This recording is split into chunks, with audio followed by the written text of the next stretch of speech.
Okay, so I'm about to give y'all a little story time real quick, real simple, real sweet. Okay, so today I took all my jewelry off in my dance class because we can't wear jewelry, right? So I take my rings off, and of course, at the end of dance class, you put all your rings back on. So I guess my fingers had gotten fat, and this finger, I couldn't put my ring back on. Mind you, that's the ring that Jay bought me goes on that finger. Hope that makes sense. But my boyfriend bought a ring, and it's supposed to go on that finger, and I tried to put it on, it doesn't fit. So I put the ring up, you know what I mean? Like, I put it up because it didn't go on my finger. So I don't know if it fell in my backpack or whatever happened, but I get to my 6th period and I don't have my ring no more. So of course, like, I go on social media, I post, like, if anybody sees this ring, like, please give it back to me, da da da. And me being me, I'm really irritated because it's my 3rd ring that I lost during the school year or whatever, you know what I mean? So I post on my story, this is the 3rd ring this year. Y'all need to learn how to keep y'all's hands off my, right? One girl slides up and is talking about I understand you lost your ring or whatever, but that's just catty. How is that me being catty if somebody put their hands on my stuff? It's not y'all stuff to touch, so of course I'm going to be irritated. This is the 3rd ring I lost this entire school year, and you're going to that's me being catty. No, that's me wanting people to respect my boundaries. And I'm genuinely irritated because that, like, I really genuinely don't understand, because that's not even me being catty. That's me not wanting people to touch my stuff. Like, literally, if it doesn't belong to you, it doesn't have your name on it, don't touch my stuff. That's mine. That's mine.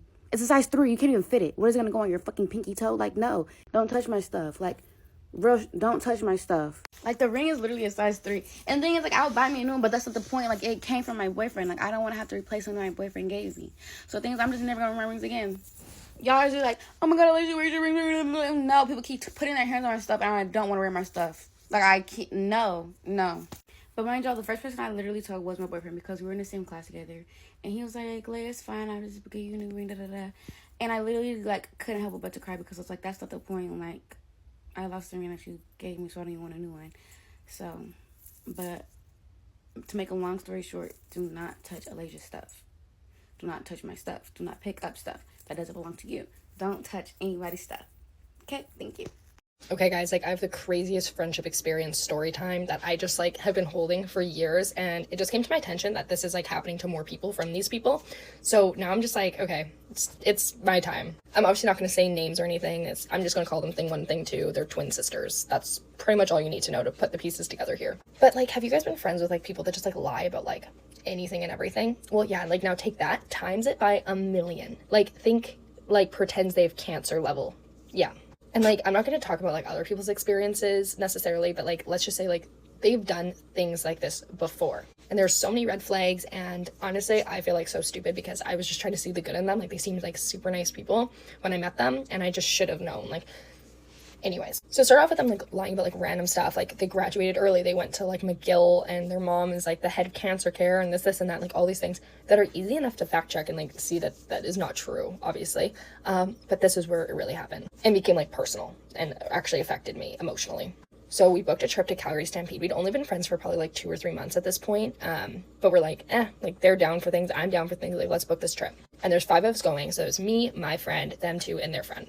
And, like, the hard part about it is because, like, unless you experienced it personally, like, you will never understand this truly. But now that I know other people have experienced it, like, firsthand, it, like, makes me feel like I can actually share this and not feel, like, crazy. So pretty much the very first night that we get to Stampede, one of them is in the room with us, one of them is in a different room getting ready. And the one in the room with us just starts crying and saying how she, like, pretty much is gonna die, and she has lung cancer and is on a lung transplant list, and that she's been in and out of the hospital for the last, like, month or something without us knowing. And, like, first of all, these girls are the biggest attention seekers ever. If there was actually something happening where they had to go to the hospital, they would be telling everybody and anybody about it. So I already know this isn't true. Plus, if you're on a lung transplant list, you are not at Calgary Stampede drinking and partying.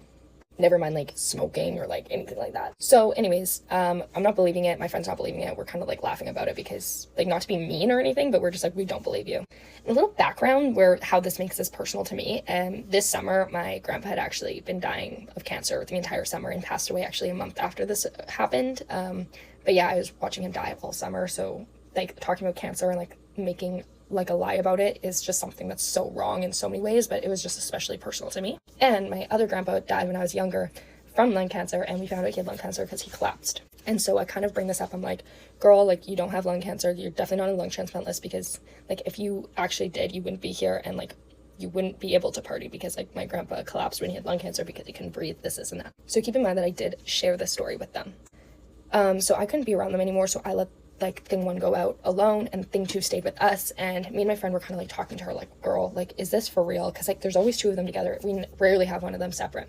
And she's kind of like telling us like, yeah, she like kind of lies a lot, and like she is like kind of a problem, and she like hurts a lot of our friendship. And so her own sister is telling us like, this girl does lie, like, and I just get dragged into it. And then later that night we get a call from the friend that went with thing 1, and is like, guys, you have to come to the staircase right now, there's like an emergency. We run into the staircase, and there is thing 1 laid out, passed out in the stairwell, pretending that she's unconscious. And I asked the friend, like, how much did she have to drink? Because, like, that was, like, where my mind went first, was, like, oh, maybe she drank too much, and this is, like, whatever. But she's like, she didn't really drink much. So I'm like, okay, like, maybe she got roofied or something. So regardless, I was like, we're going to call 911, okay?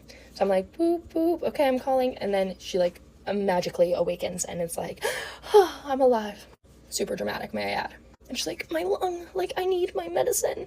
And her sister goes and grabs the bronchitis puffer that they had from when they had bronchitis like a week earlier, that they were still both having, like they were both coughing like weird, which they were trying to play it off as like the lung cancer, but it was because they have bronchitis. Anyways, so then I like put all of the pieces together, and I was like, oh my god, she's trying to pretend like to pass out to try and make this more believable, that like, because this is what happened to my grandpa when he found out he had lung cancer. And that's when I was like, these people are evil. Okay, well, safe to say I was not friends with them after that experience, and they kind of apologized after for other things, but not for that specific thing. But yeah, the rest of Stampede was horrible. It was just not good. To this day, it was like the biggest waste of my money and time that I've ever had in my life. But whatever. So I got back home and I wrote out this entire notes thing, which I'm sure I could probably find somewhere still. It had all the receipts of like everything, all their lies, everything they've ever said, like everything. And at the end, because I was like, okay, I honestly think that someone should just tell them these things, because if I was this psychotic and delusional, I would want someone to just tell me. And at the very end, I said, if I hear anything about me come out of your mouths, I will make sure this was like spread around. Like people will hear about this. And the only reason I said that is because every close friend they've ever had in the past, they have spread the craziest, weirdest, like actually horrible lies about, like very controversial, which I'm not going to get into. And like that, I respect those people a lot because they really went through it. And obviously all that part of it was taken out, if I were to share it with anybody. But whatever, I sent it to them, never heard anything back again. Honestly, never really saw them again. A week later, I hear, oh, actually, we stopped being friends with her because she just got super jealous of us at Stampede because we're getting all the male attention over her.